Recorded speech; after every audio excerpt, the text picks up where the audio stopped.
പൊന്നാനിക്കാരുടെ സിമ്പിളായിട്ടുള്ള നെയ്ച്ചോറ് റെസിപ്പിയാണ് ഞാനിവിടെ ചെയ്യാൻ പോകുന്നത്. നമുക്ക് ആവശ്യത്തിനുള്ള റൈസ് എടുക്കാം. ഞാനിവിടെ ജീരകശാല റൈസാണ് എടുത്തിട്ടുള്ളത്. നമുക്ക് റൈസ് കഴുകിയെടുക്കാം. ഒരു സവാള കട്ട് ചെയ്യാം. നമുക്കിതിലേക്ക് നെയ്യ് ഒഴിച്ചു കൊടുക്കാം.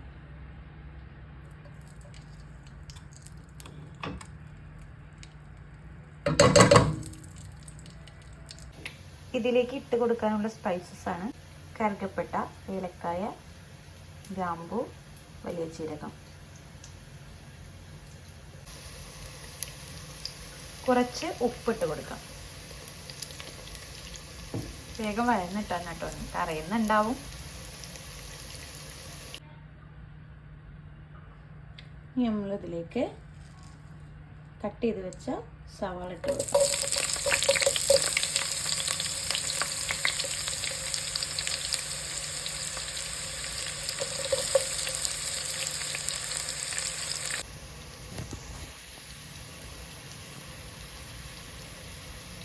ഇതിലേക്ക് നമുക്ക് ഇട്ട് കൊടുക്കാം. ഇത് ആദ്യം ഇടുന്നവരും ഉണ്ട് കേട്ടോ സ്പൈസസ്. നമുക്ക് ഉള്ളി വഴന്നതിന് ശേഷം ഇട്ട് കൊടുക്കാം. ഇനി നമുക്ക് കഴുകി വെച്ച റൈസ് ഇട്ട് കൊടുക്കാം.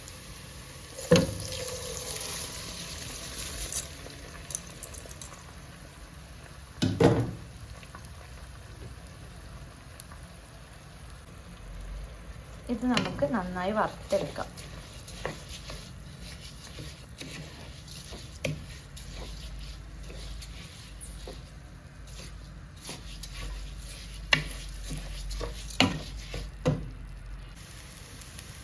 നന്നായി ഇങ്ങനെ വറുത്തെടുക്കണം കേട്ടോ.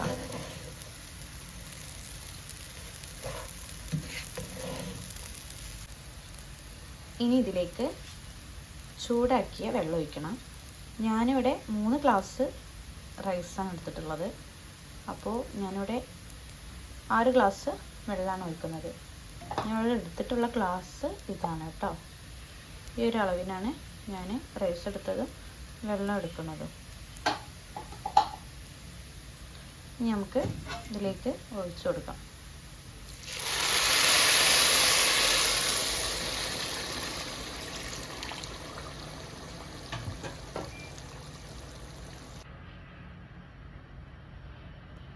ഇനി നമുക്ക്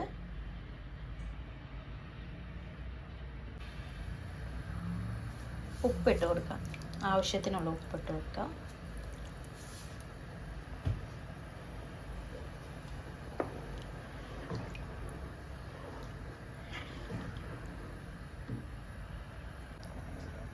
മൂടി വെച്ച് നമുക്ക് വേവിച്ചെടുക്കാം. റൈസൊക്കെ വെന്തിട്ടുണ്ട്. നമുക്ക് മല്ലിയില വിതറി കൊടുക്കാം.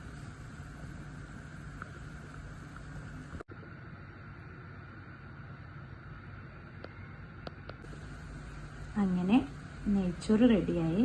ഇതുപോലെ നിങ്ങൾ ട്രൈ ചെയ്ത് നോക്കണേ. എളുപ്പത്തിൽ ഉണ്ടാക്കാൻ പറ്റുന്ന റെസിപ്പിയാണ് കേട്ടോ. പിന്നെ ഈ വീഡിയോ നിങ്ങൾക്ക് ഇഷ്ടമാവുകയാണെങ്കിൽ എനിക്ക് സബ്സ്ക്രൈബ് ചെയ്യണം, ലൈക്ക് ചെയ്യണം, മറക്കല്ലേ.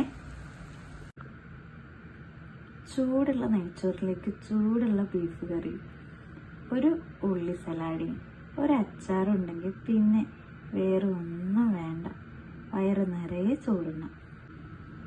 ഒരു പപ്പടം കൂടി ഉണ്ടെങ്കിൽ സംഭവം പൊളിയാണ് കേട്ടോ.